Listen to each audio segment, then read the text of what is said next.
राती रुती राती रुती छिती वार राती रुती छिती वार पवन पानी अग्नि पाताल तिस विच धरती ताप रखी धर्मशाल तिस विच जिया जुगत के रंग तिनके नाम अनेक आनंद करवी करवी होए विचार सच्चा आप सच्चा दरबार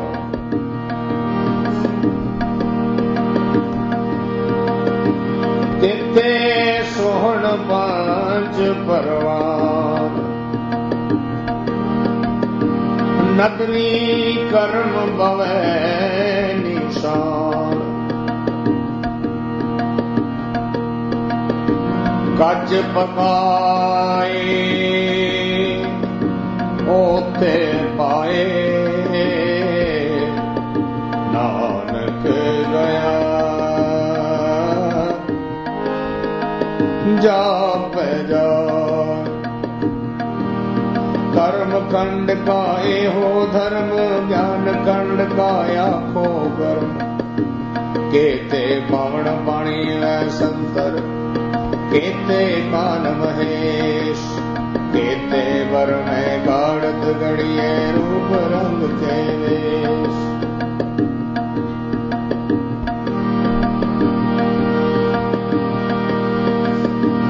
केतिया कर्म भूमि मेर केते केतिया कर्म भूमि मेर केते केते डूब देश केते चंद सूर केते केते मंडल देश केते सिद्ध बुद्धनाथ सुर केते केते देवी वेश केते देव दानव मुन केते केते रत्न समुद्र केतिया खानी केतिया वाणी केते पाप नरिंद केतिया सुरती सेवक केते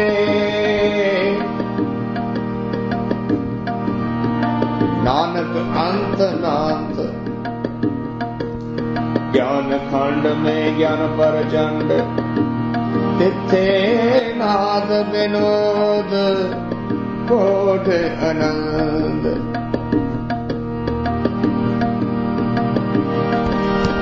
शर्म खंड की वाणी रूप दिते घाड़त घड़िए मत अनु ताकि अगला कथिया ना जाए जे को कहे पीछे पछताए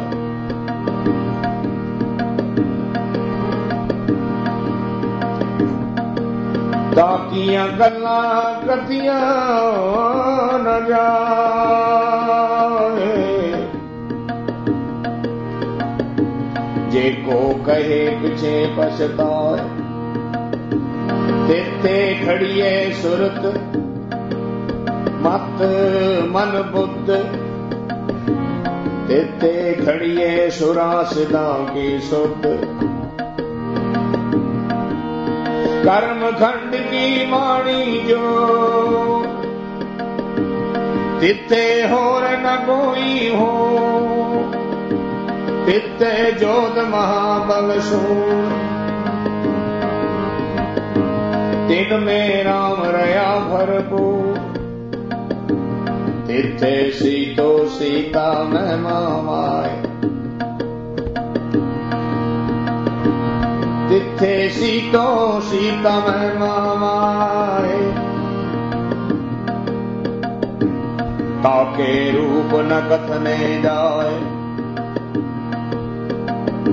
नाऊ मरे न ठागे जाए, जिनके राम वसे मन माहे, तिथे भगत वसे के लोय,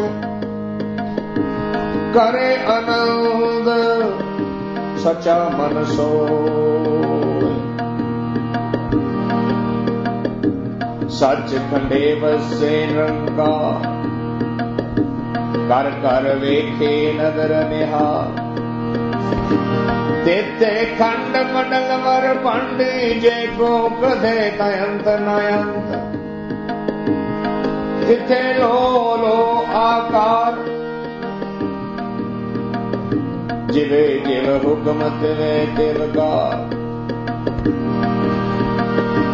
वेखे विग से करे विचार, नानक नानक कथना करना सा, राति रोती हेते पवन पानी अग्नि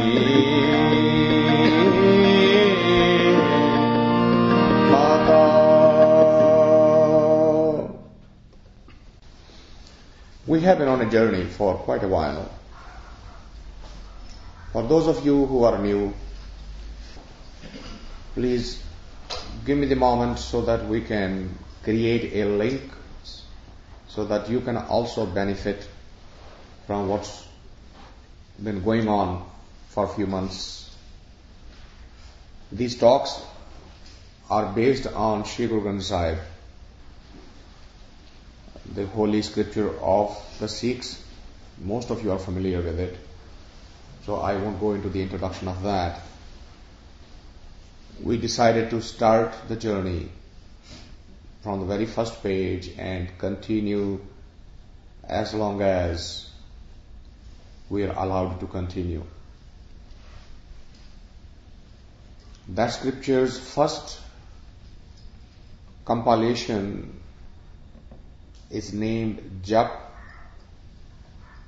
which is a title of the hymns as well as the instructions as to what to do if you have a need, desire, attraction to fulfill the purpose of this particular incarnation of your life. For those of you who are from the Eastern background would understand that Eastern mysticism believes in the multiple lives and deaths, the cycle of life and birth, and that those of you who do not believe in that, you don't have to.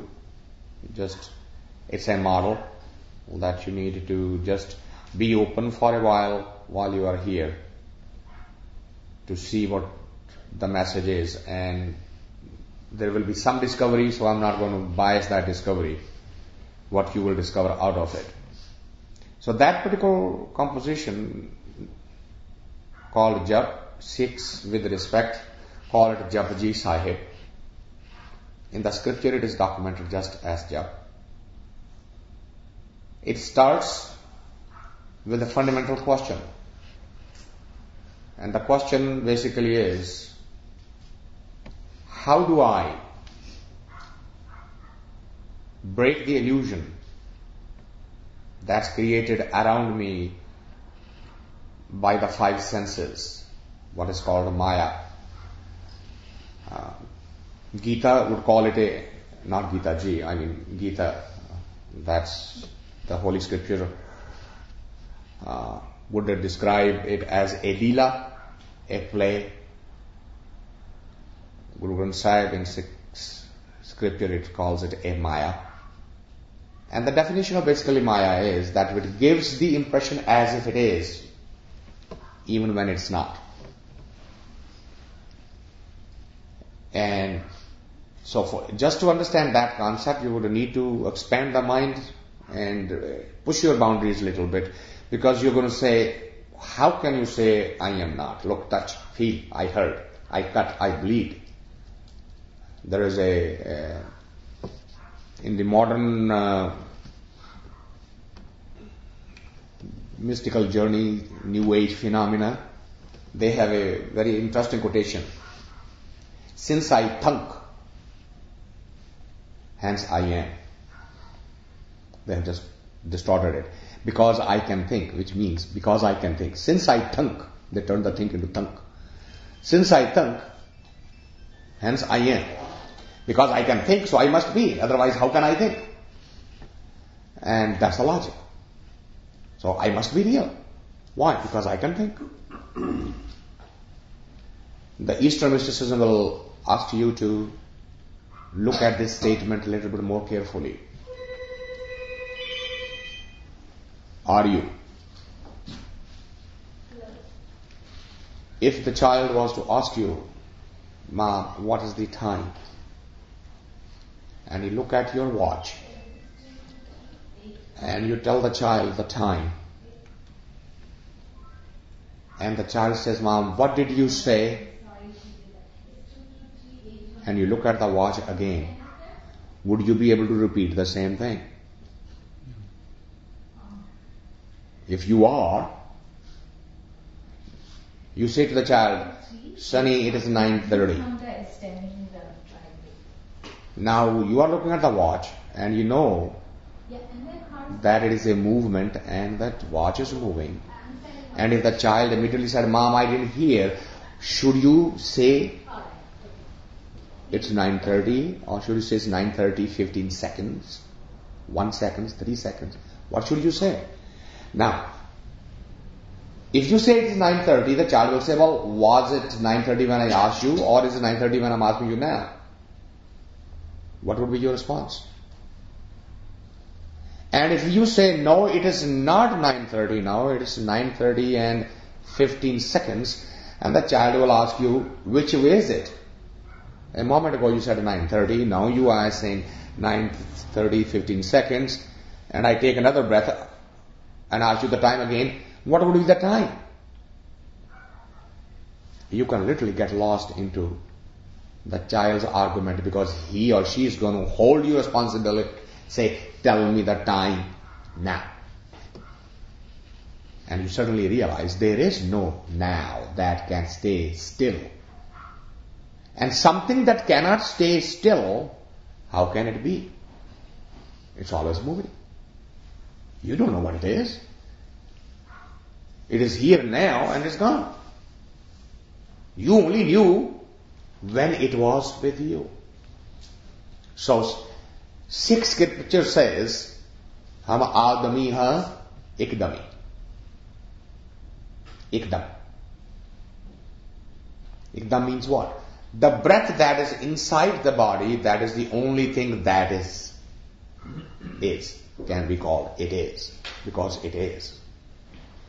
The one which has gone, you have no clue where did it go, and the one which has not come yet, it's not yours to claim.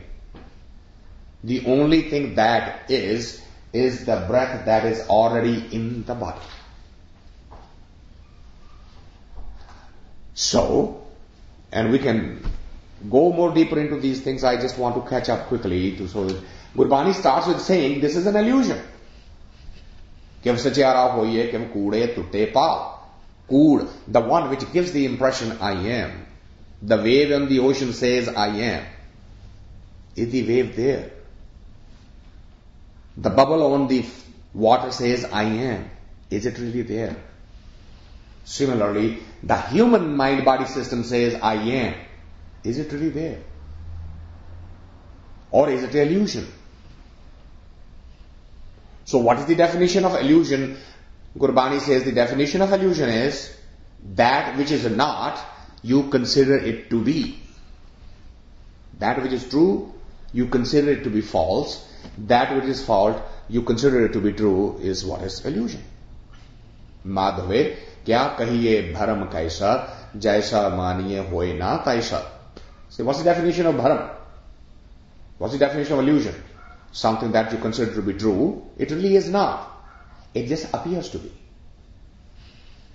Okay, so if you want to break that, whether it is understood or not, whether it's easy concept, difficult concept, just bear with me and we can discuss later on after we finish this. Because the objective is, I'm not a teacher, I'm not a professor, I'm not a saint, I'm not a sadhu. I am one of you who like to talk. That's basically it. And so I harass you guys and collect you here so that I can keep you hostage for a while and get the steam out. So after that we can talk about it, discuss a little bit more in detail. So that's why you don't see any ritualism here. This thing has been going on, as most of you know, more than 6 years now. And we've been meeting alternate weeks, sometimes weekly, and continued on the journey so that we can share with each other. Open forum, no holds barred, hold nothing back. Anybody feels hurt, offended, etc., throw right back at me. I have no problem with that. Anybody feels good about it, then think that you are actually brought in for a reason here by someone else, not by invitation of the host and not by me. There is an energy which wanted you to be here and wanted you to hear something good, if it feels good. If it doesn't feel good, then somewhere along the line my ego came in the way and interrupted the flow. Give it back to me. Don't go away from here hurt. Take something positive from here. Because this is an illusion. You are getting hurt in illusion. So when you get hurt, Gurbani says, who's hurt? Well, I am hurt. Well, you are not. How can you be hurt? Oh, but look at the blood. Oh, so the body is hurt. Now that would be more precise statement to make.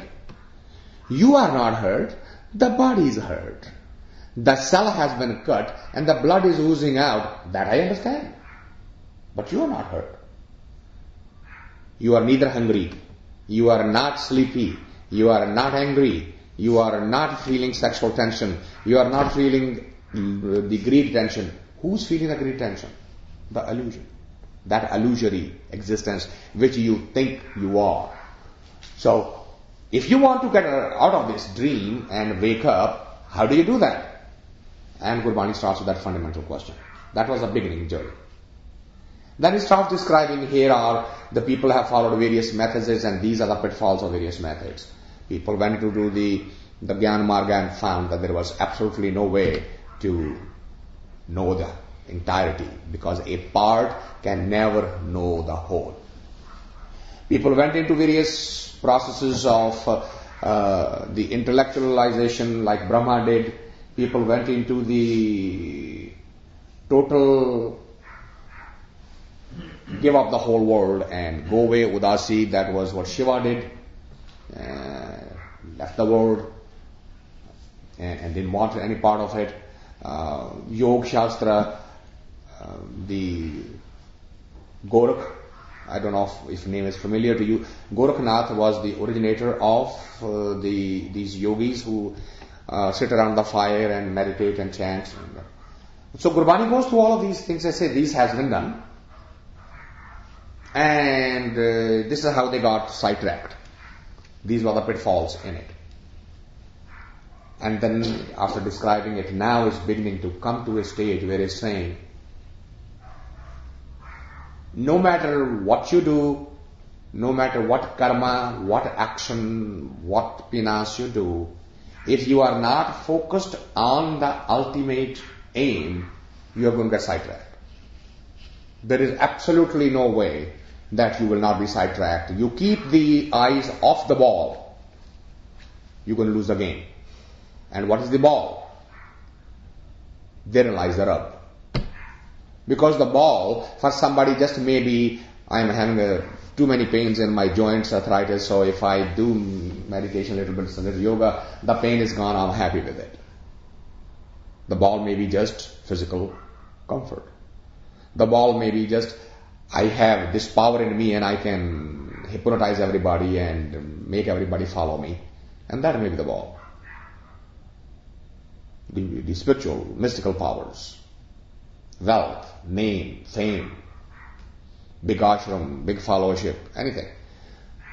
In Gurbani, for a Sikh, Sikh literally is a word from Sanskrit called Shishya, the one who learns, one who is a disciple. Isn't that an interesting word to have? Because so long you are a Shishya, you can never be a master.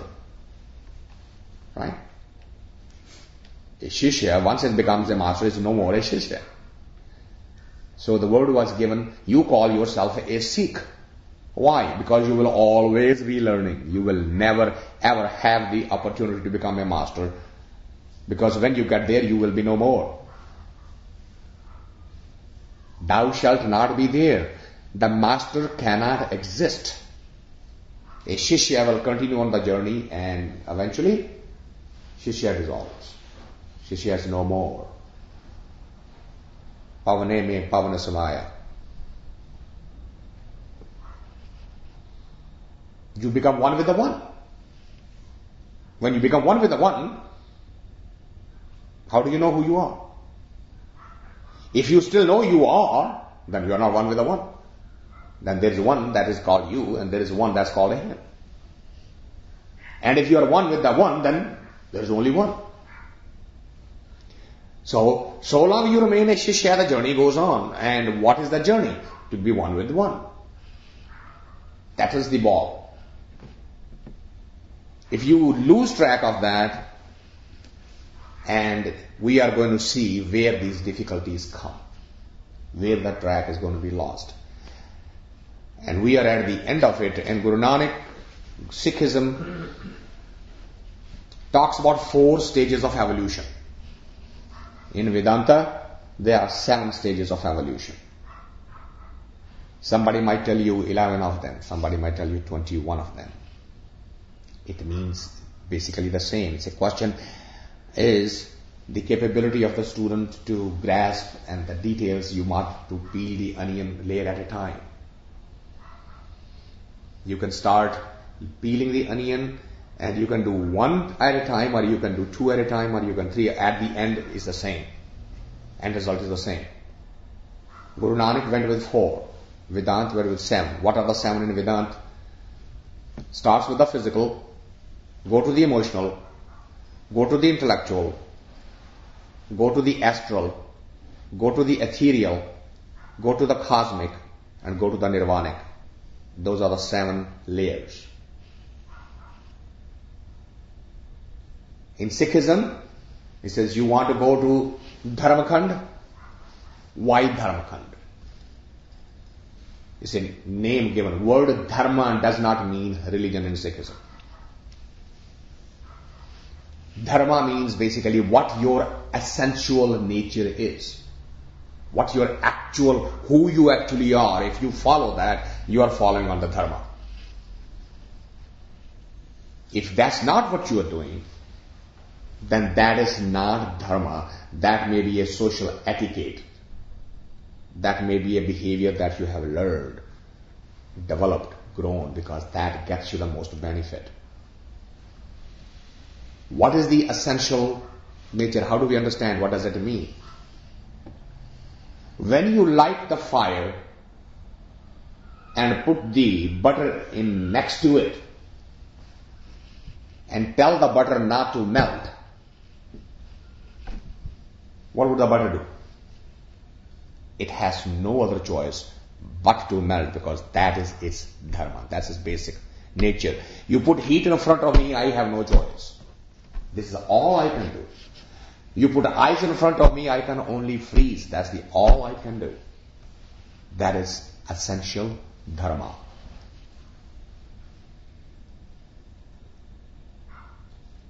Now, they are following dharma because they don't have a choice. The trick comes in humans have a choice.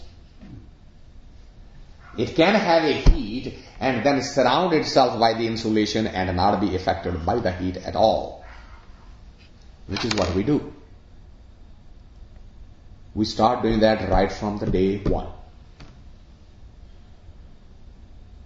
From the day one. As soon as the child is born, the very first trick the child learns.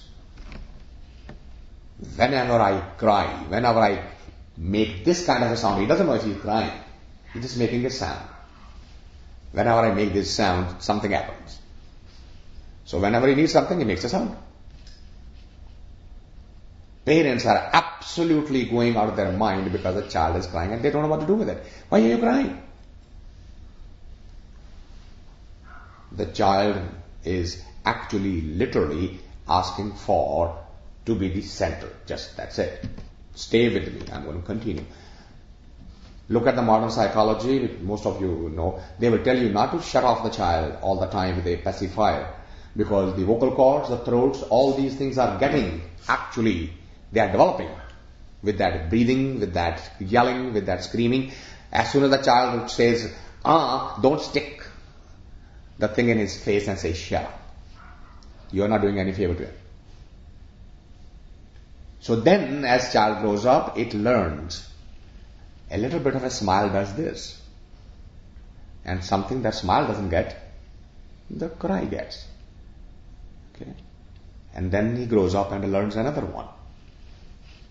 If I do this to mom, I can manipulate mom this way, and if I do to this father, I can do manipulate this way, and when I put them both up together, I'm a winner all the time. That is not his essential dharma. He's learning that. He's growing. What is the essential dharma? When an action happens, when an event takes place, inside you thing comes up, you look inside you and you react with the most possible honest feeling. Now, I have been talking to you for 15 minutes and the feeling, if it comes in, you will say, when the hell will he shut up? Would you ever tell me in my face in the presence of 60 people? A child will do that. I mean, I just recently, I really, went into that space as soon as the child did that, because the child was hungry and mom is serving the guest. And every time he goes, I want this, he says, wait, it's for the guest. And that child comes out of the room, goes to the guest, says, when are you going to go? When are you going to leave our home? What a manifestation of the godliness. So what did we do? What do you think the mother did? Hey, nalaik ka bacha. Who told you? Go into your room. No more that food anymore. Shut your door and write I'm sorry 10 times on your. Guess what? Now he's going to learn.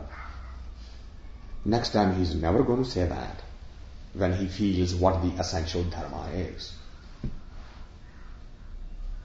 When we say, I am a Sikh by dharma, am I a Sikh?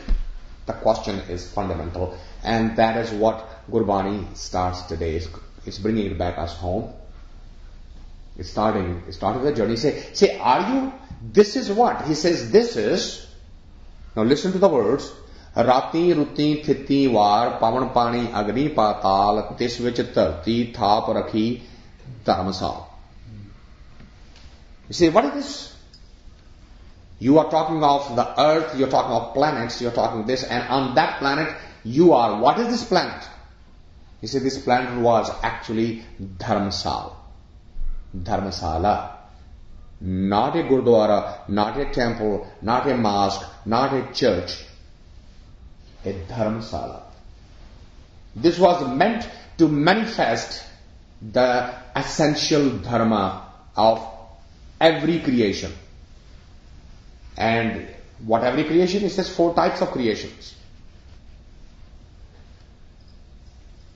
Jisnu, Gurbani, Char Khaniya, 4 types of creation. Andas, Jairaj, Setaj. That's Sri Guru Gobind Singh Ji Maharaj says. Ande, the birth out of egg. Jair, the birth out of placentia. four-legged animals which are two-legged, which we are part of that. Zair, Andaj, Zairaj, Setaj, Setaj, Pasina, the sweat. And then Utpuj Khan Bahar, the greenery out of the earth. We don't throw any seed to the earth to grow a grass, right?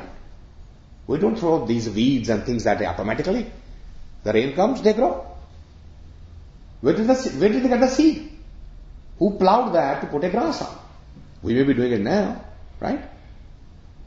Because we want is a different color, different blade, and different this. That's we are doing now. But if we didn't do that, something will grow automatically. That's a fourth kind of growth.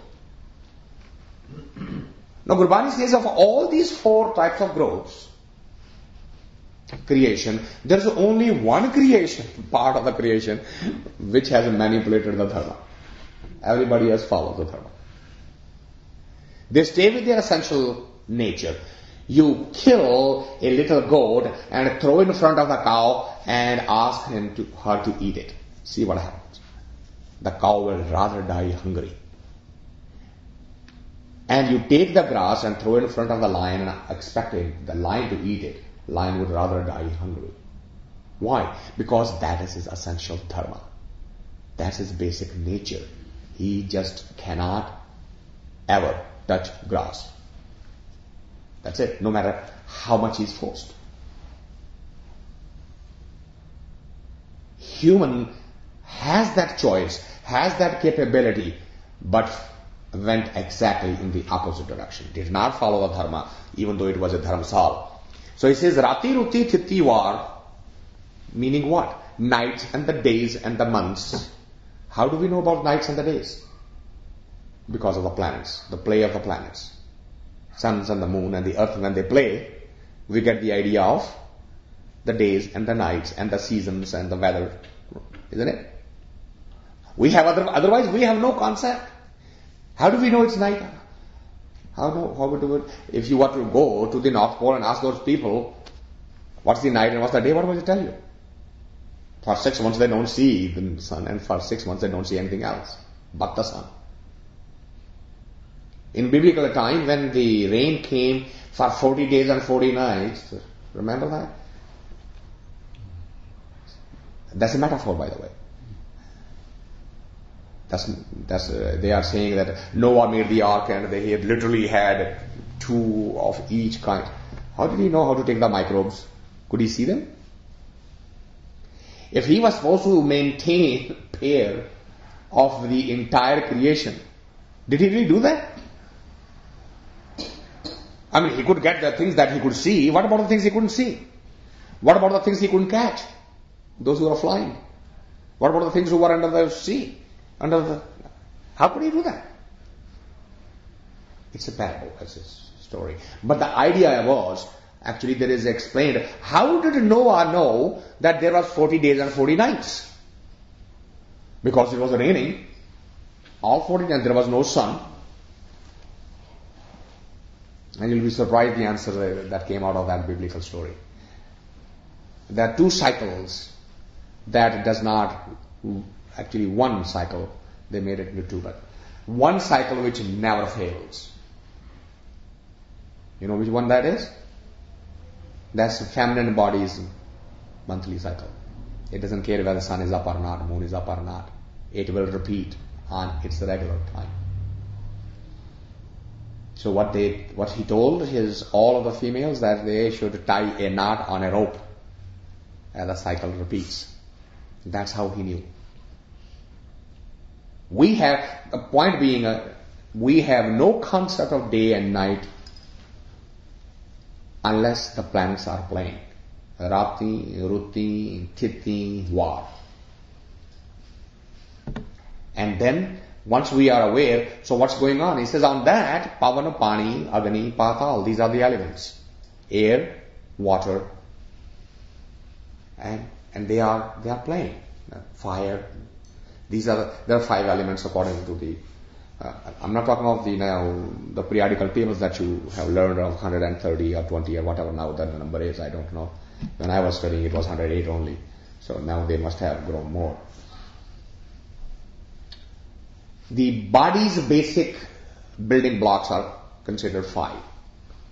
So, he says in that, he created, this was a G, Jugat, Kairang. He created types, varieties of creation. Tinke naam anek anant. And the only way we know, only way we can differentiate them is through what? By naming. And this is the first thing where the dharma got confused. When the human creation, when the human comes on this earth, that is given a name, the name was only supposed to be an identifier,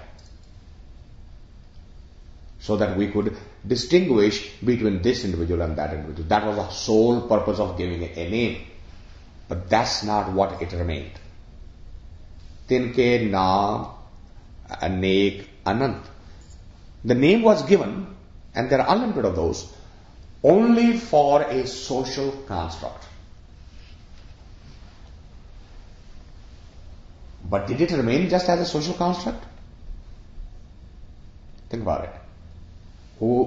If you ask me, who are you? What's my immediate response? Just one thing, isn't it? So if you now turn around to me and say, if your mother and father had named you Phula Singh, would you be any different? What would you say? Should be I, isn't it? So how did I immediately identify myself with the name? How you are? I'm just one thing. Are you really? Therein lie the problem. Because the name, and even though it was an identifier, even though it was just a label on the can of soup, that label became the can of soup. Can of soup became totally irrelevant. And dharma went away. The name became, I am born to a Rockefeller family. I am a Kennedy. I am. Right? One of the reasons Sikh Stanza master basically said, forget this nonsense and don't put your last name because you are getting confused. Name is just an identifier. Guess what the Sikhs did? Instead of putting their last family name, they started putting the name of the village. Pratap Singh Karam. Right? And a lot of you, Tilwa is a village, Tillons, they are from a village. Or they started, all kinds of things they started putting in front. If not, they put takhallas. You know what's a takhallas? Mm-hmm. The poet normally do not use the full name, they come up with the takhallas for themselves. Right? Mirza Ghalib, his name was something else. Mir Taki Mir, something else. Mir became the takhallas. So now, Santa Maskeen. Maskeen is a takhallas. Maskeen is not a name. His full name is Santa Singh. But he put word Maskeen. So, because Guru said don't use the caste, Balvinder Singh Rangila. Rangila is a takhallas. Why is that? Because the I just cannot tolerate being not able to stand alone by itself. Look at me. जुल्फ लहरा के कहती है मेरे खम को देखो, हुस्न कहता है मेरे सितम को देखो, कमाले अजहार में कामिल है हर कोई, हर किसी की ख्वाहिश है कि हमको देखो.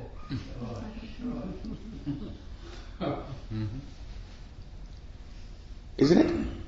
It's not only in the Eastern culture.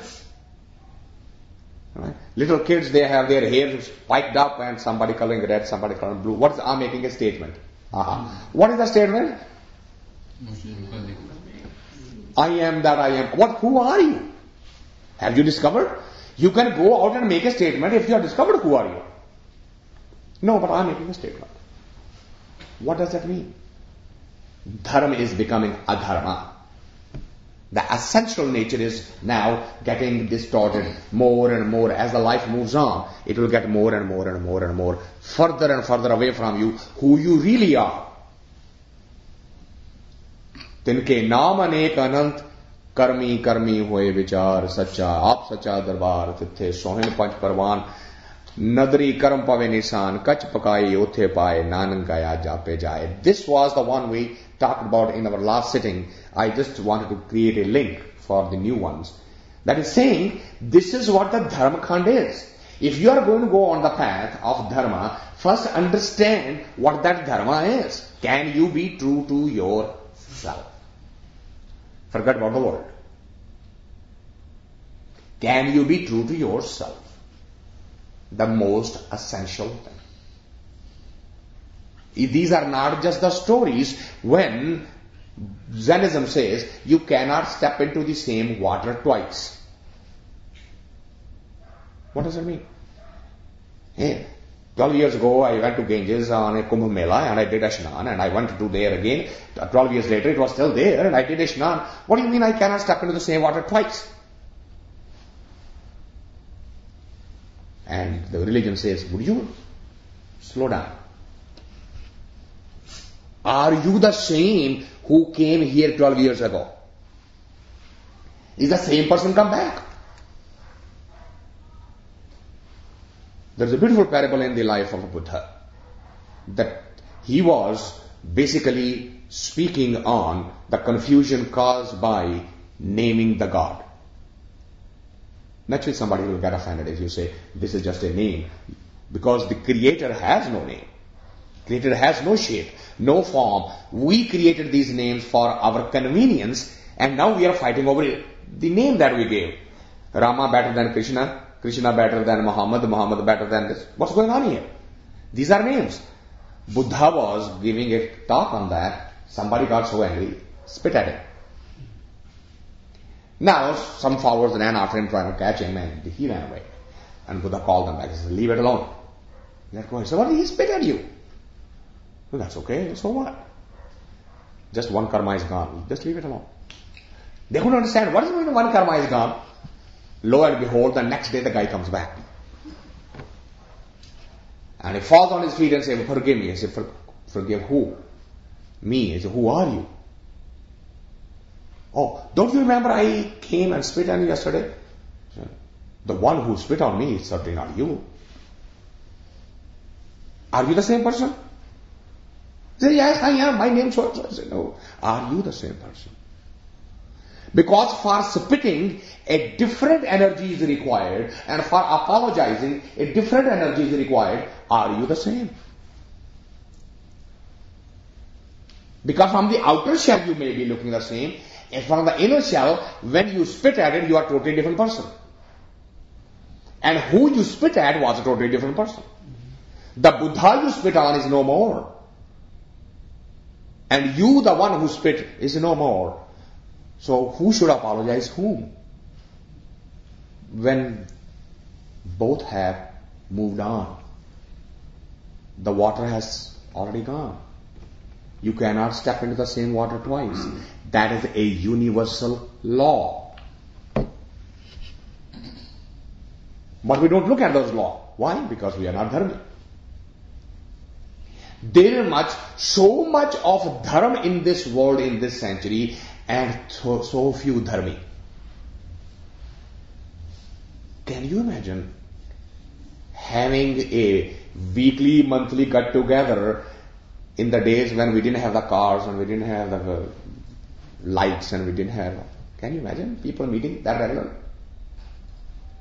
Years will pass by, there will be a yajna someplace and there will be a jagrata someplace, and the people will be making preparation for months together to participate in that one function. Because they are going to walk and they are going to say Jaramji before they leave home, because they don't know if they are coming back. Danger of the journey, uncertainty of the life. People, when they will go such things, will usually say goodbye to everybody. Because they have no clue if they are coming back, or if they are coming back, they are going to find everybody behind as they left. I've been out of my birthplace for the last 31 years. I have never gone back and met everybody again. 31 years. There is not a single instance I can quote to you when everybody was there whom I left. I normally would go after 2, 3, 4 years. In that gap, either someone has gone or someone new has come. The scenery never remained the same. Hence, there was a sample to be a dharmi and a dharma together. Today, we go through the discussion and the talks and the peanuts about dharma so much that we fight over it and then we call ourselves dharmi.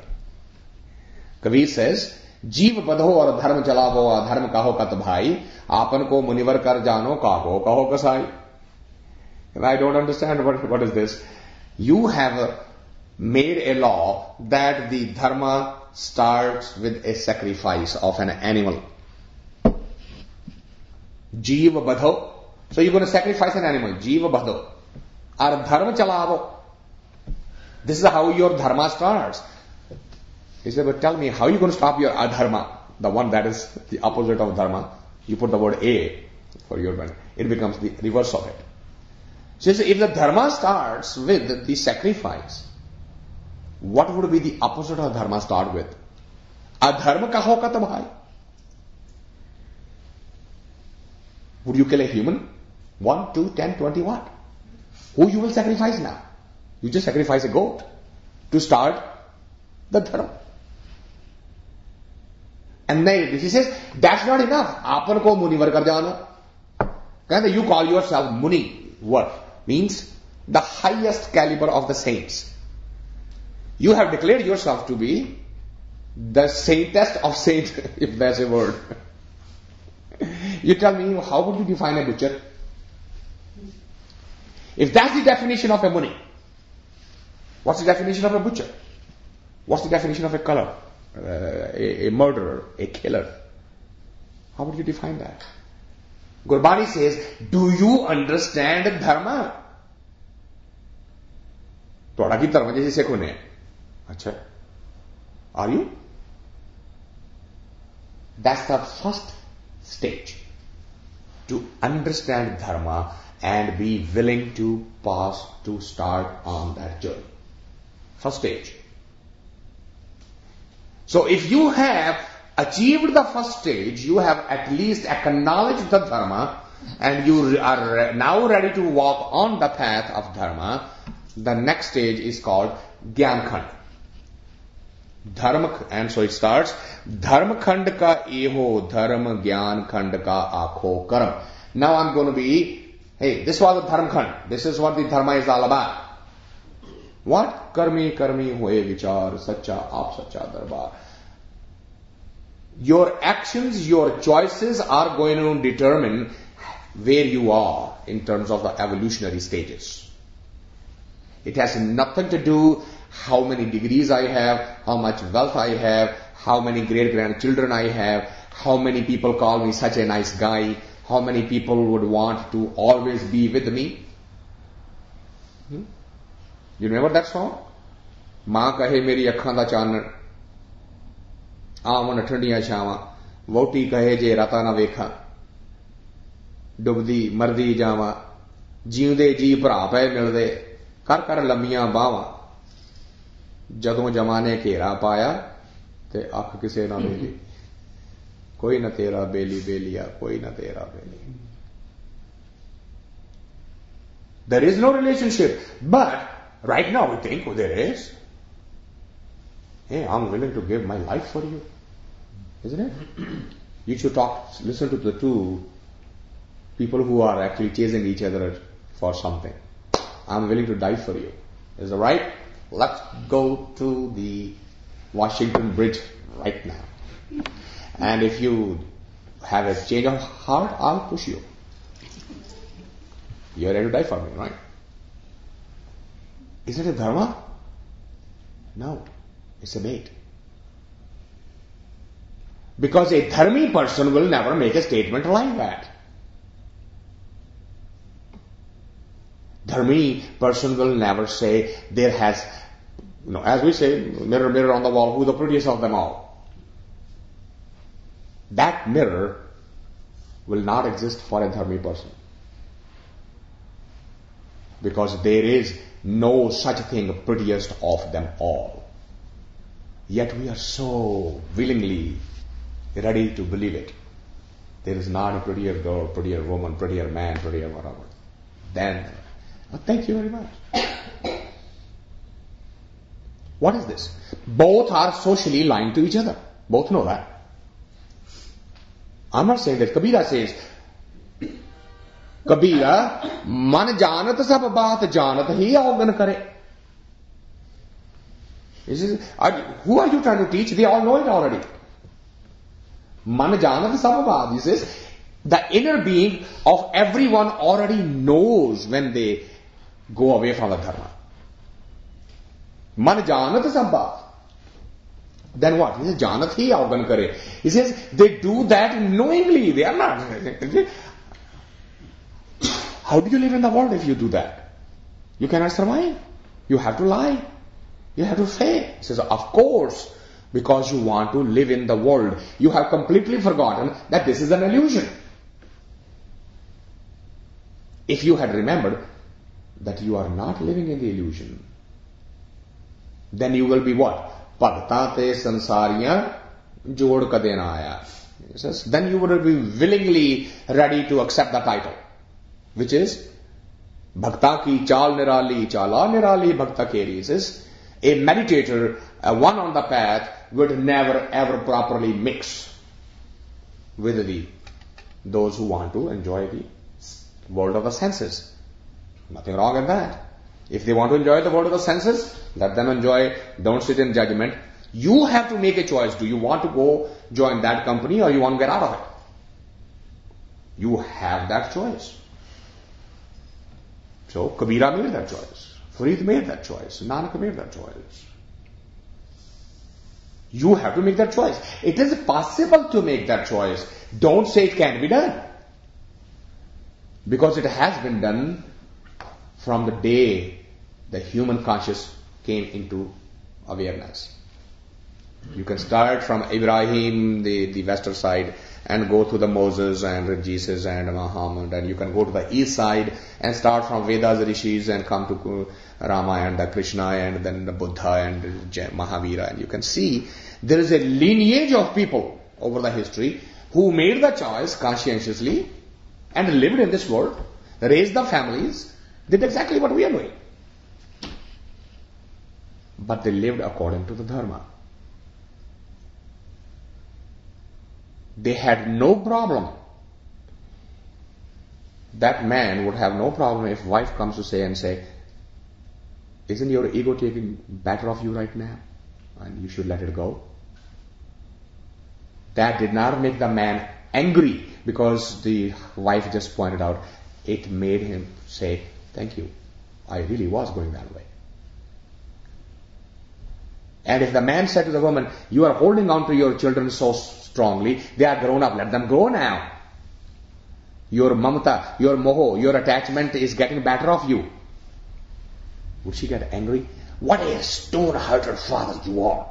How can you tell the child to get out of the house? I have seen mothers fighting with their husbands because the son with 3 children making no money and mom wants to keep it. That's okay.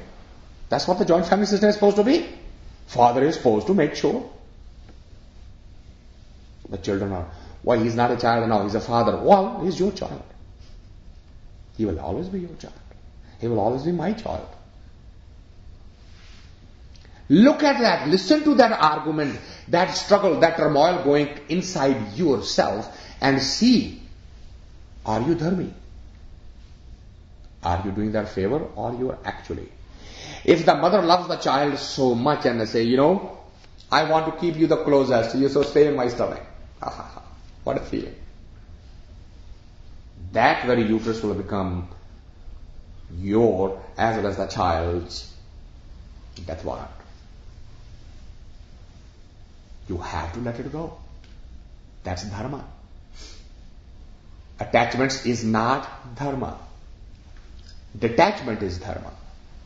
Doing your duty, doing your faraz, your karma, play your role, the drama, that's dharma.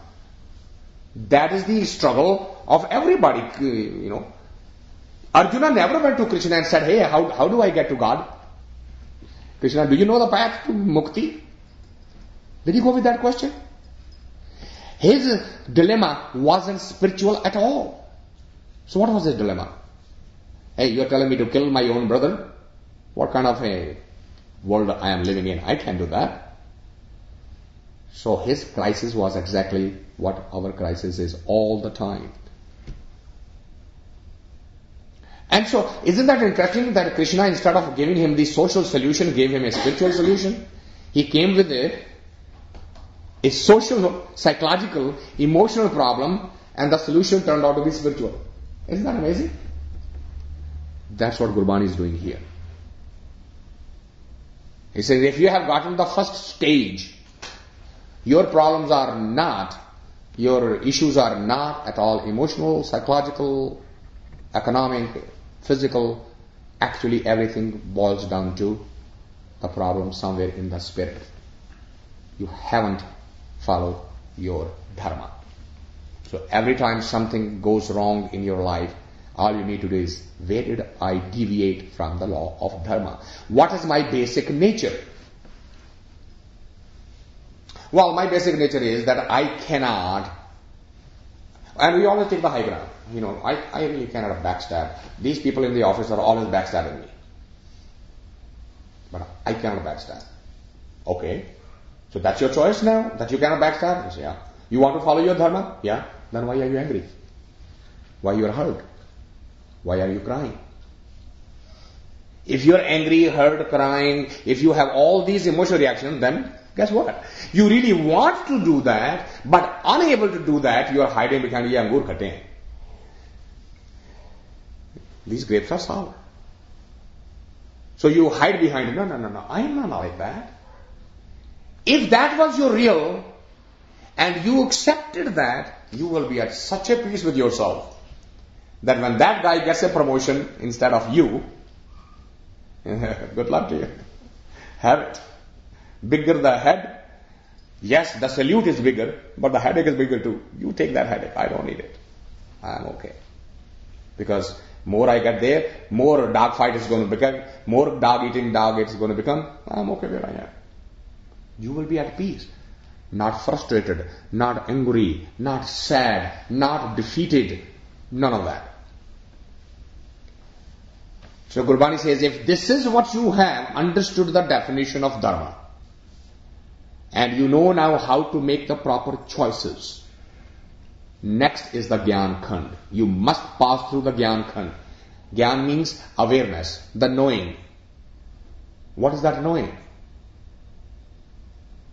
I can read the books on love and write poetry and the stories and become a love teacher. I will only know what love is when I am hit for the first time and my tongue stumbles and I can't get my first word out. Now I know what love is. Being a professor does nothing. That's not knowing. That is knowledge. The difference between the knowledge and the knowing. Knowledge is an information. Plato used to say that intelligence is a cup. And each one of us has a cup. Its capacity predestined, defined, already given to you. You come with the cup, every one of us. And knowledge is a tea in that cup, or milk in that cup if you want to call it. You can vary the knowledge in the cup. The tea, the milk, amount of milk can go up and down, but you cannot change the size of the cup. That is your blessing, that is your gift that you have been given. That's it. So, if somebody's cup is bigger than mine, naturally the knowledge or the information is going to be more in that cup. I can sit here and cry and be sad about it. Okay, fine, that's your choice. But there is really no reason. Understand the dharma. So you have to go through the Gyan Khand. And what happens in a Gyan Khand? He says that's where you would first attempt to understand the nature in its true self. The creation, what the creation is, you will start understanding its characteristic for the first time, which is धर्म खंड का इहो धर्म ज्ञान खंड का आखो कर्म केते पवन पानी वै संतर केते कान Mahesh. What is this air? What is this fire? What are these so-called god and goddesses of fires? Why did we name them, and what they do and what they don't do? In other words, it is a whole list, and I'm not going to go line by line because we'll be here for the couple of nights. And so, but look at the message, the central theme. It says, Kete pavan pani vaisantar, kete kaan mahesh, kete barme kaart gadiye roop rang kavesh. This is not the only life form, because we may be knowing only one Brahma, one Vishnu, and one Shiva. Gurbani says that's not just enough. There are gazillions of Brahmas, there are gazillions of lives, the form. They may not be the physical form, the way we are used to, but they are galaxies, after galaxy, and life form, after life form. And Brahma is just a name given, a symbol given to what? The one who gives birth. Vishnu is a name given to what? The one who sustains, supplies the sustenance. That's why, who's Vishnu's wife? Lakshmi. Why? Lakshmi controls what? Money. Wealth. Money. What does that we do with the wealth? We sustain. That's why that's the wife. That's how the relationship. So, and what we did, we created symbols. These were the symbols, right? Creation, sustenance, and recycling. Death. These are three energies. Trinity. Trinity appears Father, the Son, the Holy Spirit. The Trinity. The Trinity appears in every religion in different form, and we turned it into what? Here is a God Brahma, here is a God Vishnu, here is a God Shiva. And then look at our selfishness. We made a lot of mandirs for Vishnu. The highest number of mandirs are for Vishnu. Why? I need something, so I put it. Yeah? I'm born now, what do I need Brahma for, right? So who's the next in line? The Shiva. Why? Because I'm afraid of the death. So, maximum number of worshipping going on in the name of either Vishnu, Lakshmi, or Shiva and Parvati. The death. Nobody wants to know Burma. He said, give him the birth to get away. I don't need you. And Burma doesn't have the wife. He said, that's strange. The poor fellow. What does that mean? Symbolic. He says, creations of multitude form. Patala patal, lak agasa agas, ork ork bhal thake, ved kehne baat. There are gazillions of these. So now you can set a number. Well, our master said there are only 7 of these galaxies. I like Rajnish's joke about it. He says that somebody came to me and said, you talked and you were teaching Tantra, and in Tantra you said that there are only 14 patal. I say, yeah. Well, I heard from so and so, he said there are 20, not 14. And Rajni said, yeah, I know. I passed by him when I went to the 21st. What is this? There's no somebody with a staircase sitting and these are it. These are symbols, parables. You say unlimited forms of lives. Patala patala kagas agas doesn't mean that there are 100,000 galaxies. So it's Guru Vani says here, Kete brahme ka arth kadiye roop rang ke vesh ketiya karam bhumi mer kete. Mer means the hill, the highest hill, we call it now. So far it is what? The Indian, Everest. Yeah, right? The Mount Everest, the 29,000 feet high hill. Gurbani doesn't pay much attention. I say, hey, this may be 29,000 feet. There are a zillion of them which are 290,000 feet. So what are you going to do? Forget about it. It is unlimited. But you have to go through the Jnana Marga to understand that. What would you get out of the Jnana Marga then? If you go on this journey, as Burma did, for 1,000 years, he went and did the study and the research and wrote about every possible science on this planet. Under the water, within the water, above the water, in the air, on the ground. He left nothing. If you look at the Brahma's 4 Vedas, they touch the astronomy, they touch the physical sciences, chemical sciences, every science it touches. And then after 1,000 years of study, where did he go? What did he do? Still can't find where the end is. It is unlimited. So, but you are not going to accept somebody else's word, you are going to go on your own journey. And in that journey, what would you find? He says, this is how it's going to happen.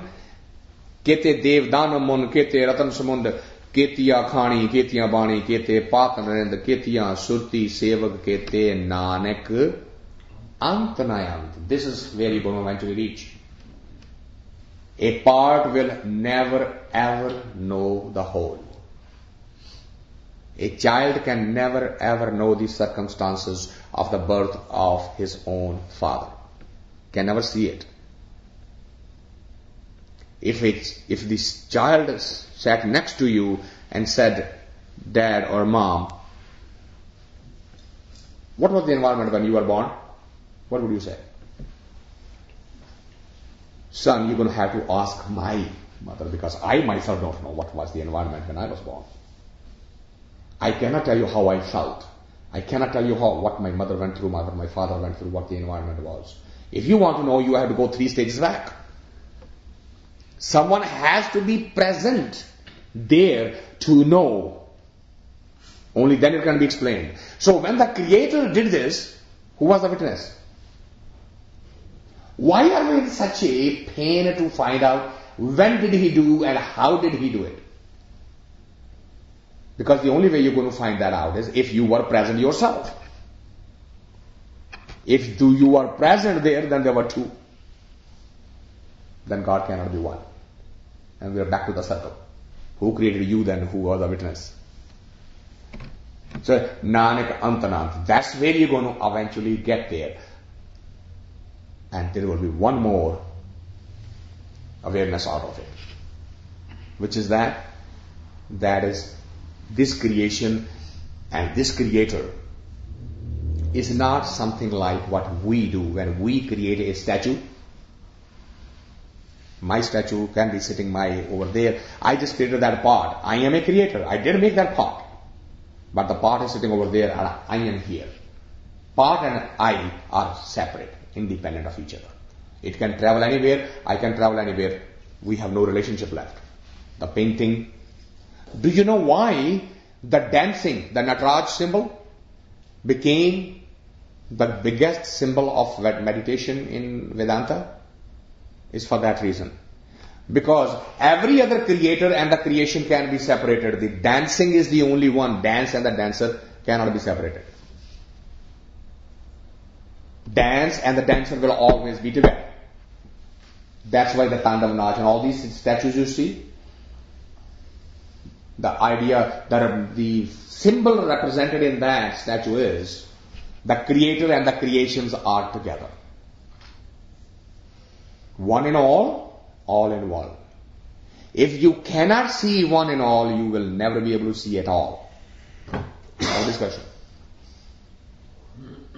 So that brings a beautiful then parable. Does that mean that instead of seeing in you, can I not see it in myself? Am I not the same thing?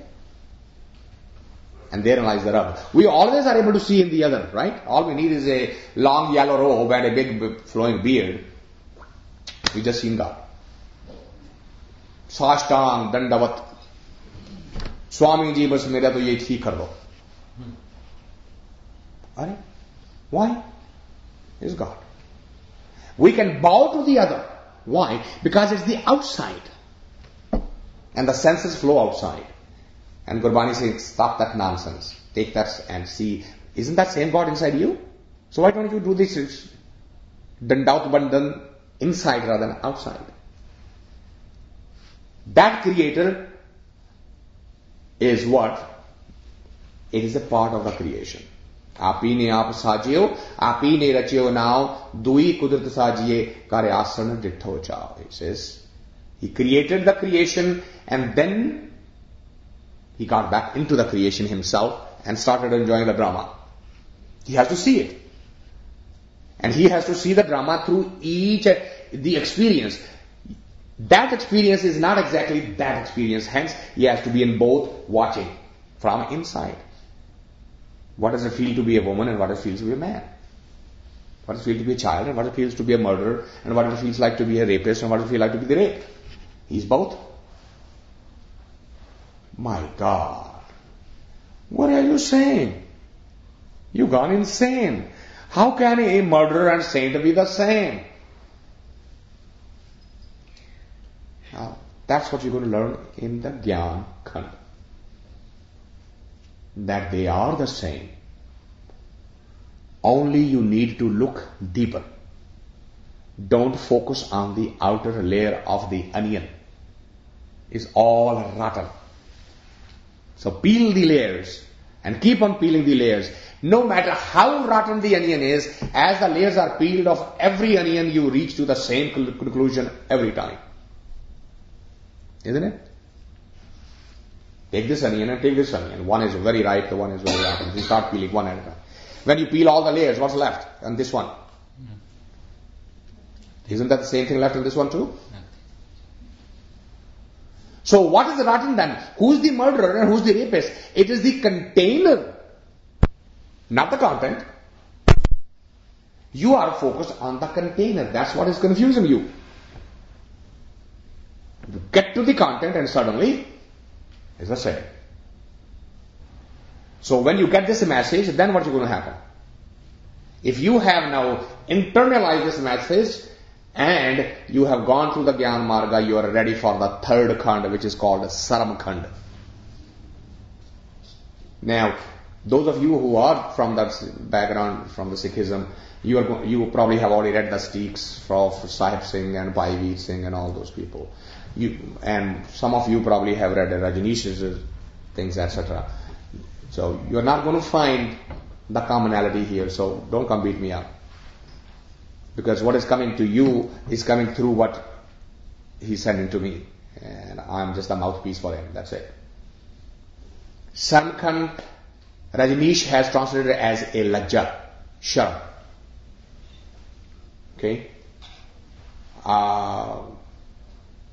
If you read Bhai Singh, he will translate as Sundarata, Srananam, something very beautiful.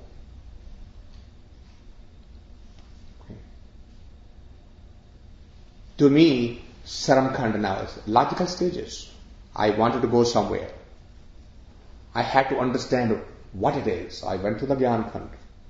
Now I'm ready to put it into practice.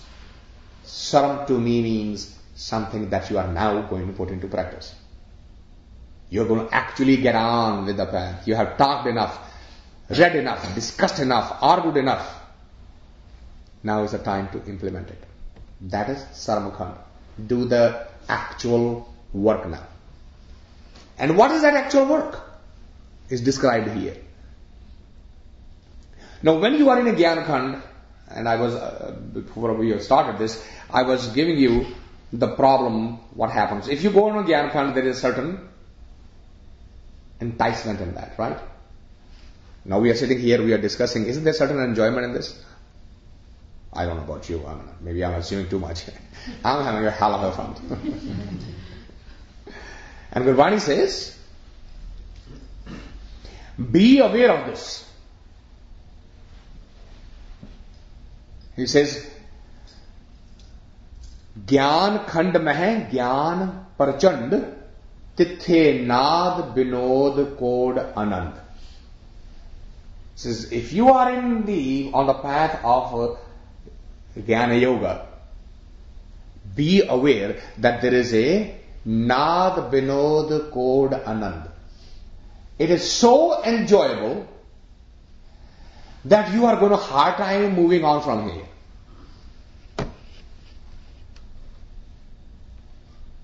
And some of the old timers of this group knows, about 3 years back, there was a proposal made and said, well, let's stop talking now and let's start doing something. I said, no, wait a minute. We need a little bit more talk. We are having some fun, so don't change it. Let's continue talking. And I have yet to feel the volunteer who says, oh, enough talk now, let's get back to the point. Nobody wants to do that. Why? Because actual doing is painful. It is going to create a revolution. It's not an evolutionary process. It is not a slow thing happening. It is a revolution because it is going to shine like a lightning and change the entire being inside you, because suddenly you're going to start doing dharma. Isn't it? The journeys of the dharma. It's journeys of the dharma. Suddenly, when you say, Jaswant se aap badi soniya karne laga, you say, koi nahi, maaf karo. Jaswant so gallan karega. Suddenly that anybody who says you are so good is not going to make you feel good. Suddenly who says you are that bad is not going to hurt your feelings anymore. And the people are going to look at you with such a strange eye, which planet this animal came from. Believe me, that's exactly what the reaction is going to be. Gurbani says about Kabir. Kabir was brought up by the people who used to weave the cloth. And his mother, who's adopted, says, Hamre kavane Ram kaheo, jab te mala nai napute, tab te sukh na bhayo. She says, you tell me, those Julaha, do they ever worry about Rama and Krishna? They are worried about that. Get as much clothes woven as you can, go sell, make some money. And this guy is constantly sitting, Hamre kavane Ram kaheo. And jabte mala nahi napute ke aisa nalak da bachao kar jame. Isn't it? How many parents want their children to be Kabirs? Raise hand. And how many want doctors? Isn't it? Look at the dharma part of it. Do we want it that way? Everybody, and I'm not saying it's bad, I'm just saying look at how the dharma is. Every mother's desire to marry the daughter off to a doctor, isn't it? I think engineers should all commit suicide. They are not needed, they are not wanted. No, nowadays. Nowadays it's the reverse, huh? But see how the dharma gets distorted without even ever knowing? If somebody was asking, well, what's wrong with that, right? What is so bad with looking for a doctor to marry? Nothing is bad about that. No, nothing. And I'm not saying that you don't look for a doctor for your daughter. The question is that a daughter and a son-in-law going together on a path of dharma? Or are you putting them together that they become more adharmic and stay focused on the outer aspects of life, outer gratification of the senses, and forget earlier there was only one chasing the first million, now there are two chasing the second million. If that becomes the journey, have you done them a favor? Think about it. As a parent, have you done them a favor? Did you give the incentive for them to fulfill the purpose, destiny of this life, or did you tell them to go astray? What did you create? And that's what Gurbani is saying. He says, when you go on the path, the Sarmakhand, you are going to do what? He says, first be alert about the Gyan Khand. There is a lot of entertainment, lot of enjoyment, lot of satisfaction, and you may get attached to it. Be aware, that's a pitfall of going through that particular stage of life. Gyan Khand mein Gyan Parchand is such a extreme, intense energy and so much enjoyable that Tithe Nath Binod Kod Anand. You start thinking as if you are really a meditator. Be aware, you have not even started yet. This was only to know what to do. You haven't done anything yet. Now when you are there ready, go to the Sarmakhand, which is the mehnat, which is the actual work. And what are you going to do there? It says Sarmakhand ki bani roop. The word roop is what confused to change the Sarmakhand into Khubsurti. Roop basically means how are you going to recognize the Sarmakhand? What's its indication? Roop. What is this? Roop Rekha. What is Sarmakhand? He says, then he defines the Sarmakhand. He says, Tithe ghadat ghadiye bahut anup. You are actually there sitting and doing what? Ghadat ghadiye. As you ghat ghadna, gehne banana. Have you seen the goldsmith making the bangles and how lovingly he holds every little things and how delicately he hammers. You feel like he's in a trance. Why? Because you may come and say, what's the cost of that bangle? And he will keep the eyes here, hammer here and say, $200. And he's not even looking at you. Why? Because it is that refine a work. He knows if he take the eyes off once and a single drop fell down on the ground, he will not be able to get that gold back. So as a precautionary measure, what he does, he put a white cloth underneath so that he can see the yellow on top of that. And he will have that magnifying glass on one eye. He keeps the one eye because the people are coming. He doesn't want to be robbed. And he'll be talking to them. He'll be answering all the questions, but he will be focused. Ghadat ghadiye. He's hammering that. He's going to make a beautiful bangle out of it. And that's what you're going to do. You're going to start hammering your mind. You're going to start hammering all those characteristics that are keeping you away from the ultimate creator. You are going to start becoming like him or her or it, whatever you want to call it. So that, the liberated ladies don't think that I am being so masculine oriented. It doesn't have to be he, it can be she too. But the reality is, whether you call it he, she, it, they are all wrong anyway. Because it's neither of them. It's none of them. Any symbol given to him is eventually going to fall short of who he is, or who she is, who it is. So, you pick your name. It's just a matter of convenience. So, what you do? Tithe kaart kadiye bahut anup. And those who start doing it, takiya gala kathiya na jaye, je ko kahe, piche pachtaye. Say, those who are on the path, because they have gone through the two stages already, now they are on the third and they are actually working on it. They are actually doing something about it. People are going to talk about them.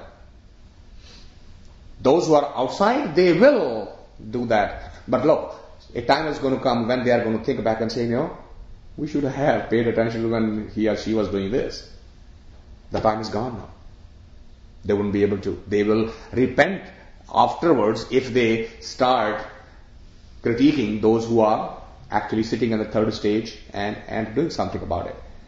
Takiya galan kathiya na jaye, je ko kahe piche pachtaye. So what are you? What is that gehna? What is that ornament that you are hammering in? Here are the names of the ornaments. Tithe kadiye, surat, mat, man, buddh. Now look at the sequence of these. Surati is the most inner energy that recognizes something.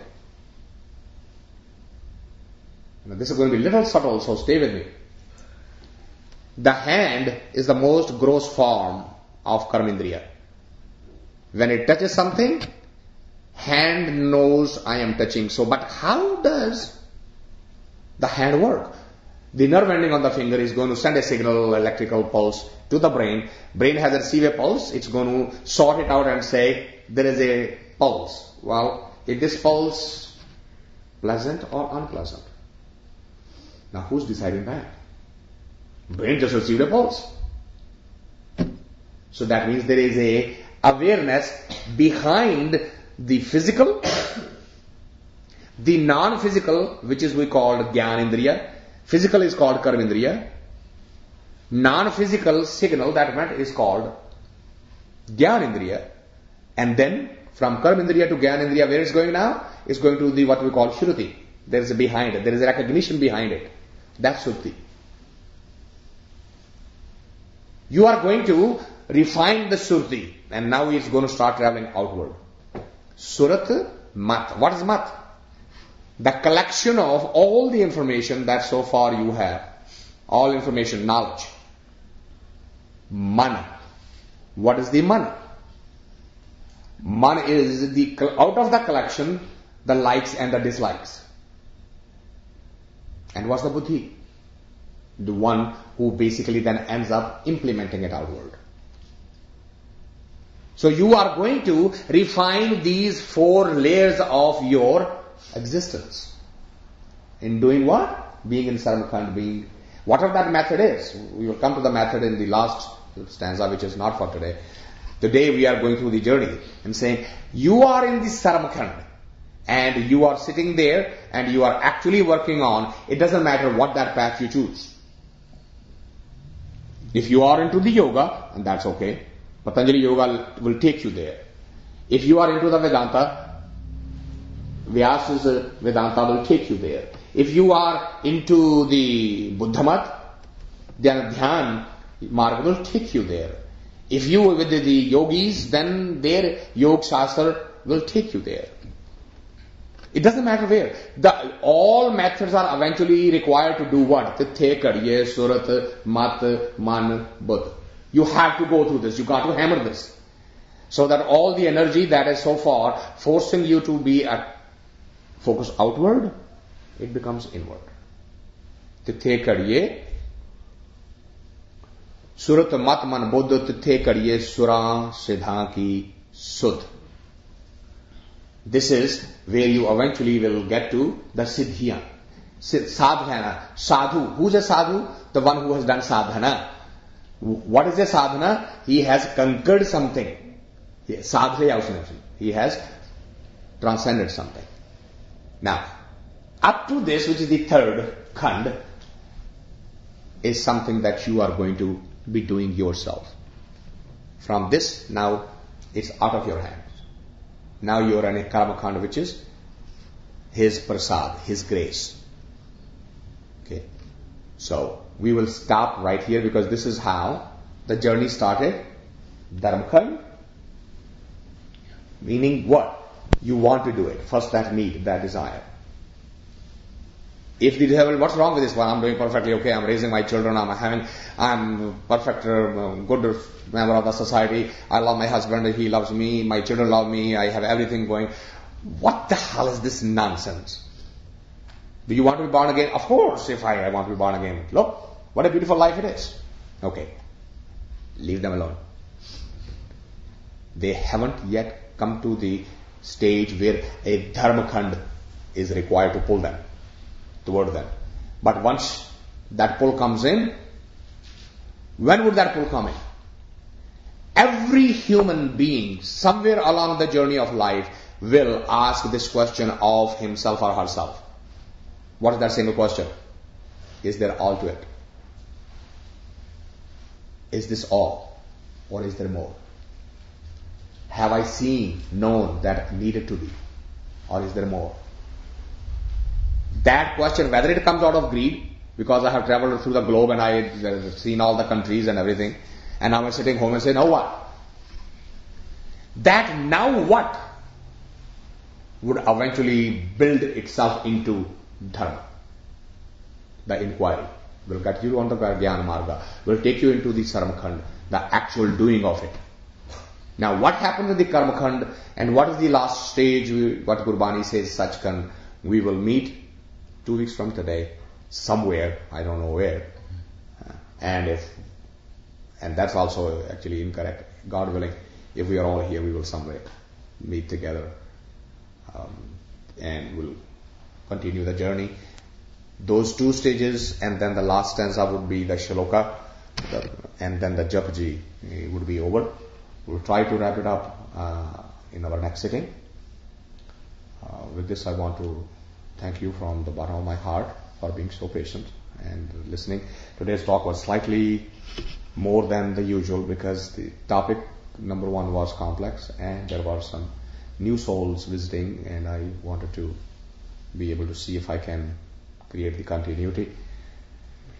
So with His grace this has happened, and as I said earlier, I'll repeat myself. If anything that sounded good to you, consider it as a gift from the higher source. I am just a messenger. If you choose to shoot me, I'm okay with that too, because that's the normal pattern of life anyway. Messengers usually get shot. I accept that. But if I hurt you one way or the other, if something bothered you, then that is the sign of my ignorance and arrogance and ego. For that I humbly apologize. I hope you have it in you the heart to forgive me. With this, we'll conclude this chat and open for any open-ended discussion.